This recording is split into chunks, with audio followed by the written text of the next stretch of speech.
Hey, welcome to Chapter 10. Now, Chapter 10 is the final chapter in the textbook. It deals with the idea of context. And one thing I just want to make sure that you understand is this was previously 3 chapters and it's been pulled together into one. It's a long chapter, it's a big chapter.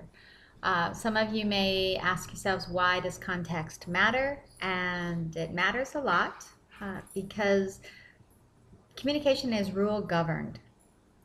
There are guidelines, norms that regulate our behavior, and sometimes the context changes those rules. Simply think about the vocabulary that you're comfortable using at church or a synagogue or in a mosque, and the vocabulary that you might hear in a locker room or on the sports field. So, context changes things. There are certain rules that are appropriate in education, certain rules that are appropriate in other contexts, such as business or healthcare. All 3 of those are the contexts that are looked at in this class. And so your book is going to go into this idea of that. There are different ways to assess context. Your book suggests looking at formality and informality as one way in terms of forms of address, and we'll certainly explore a little bit of that. The notion of power distance is brought up.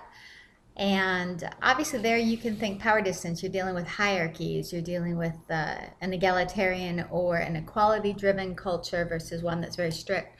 There's a researcher by the name of Trompernars that just came up with a nice little metaphor with this. It basically said you can look at cultures in terms of triangles, and the cultures that are more lower in their triangles are those that are more based on equality. You know, certainly there is a top, but it's lower, like the US, Denmark.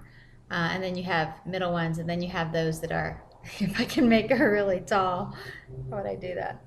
A really tall, skinny triangle, that would be China,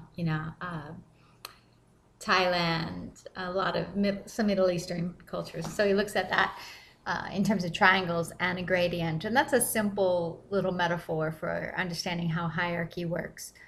So anyways, that's what we're going to do this chapter is we're going to explore the different contexts. I'll try to give you a short video for each context, probably not the talking head video, just taking notes, and give you lots of different things to explore.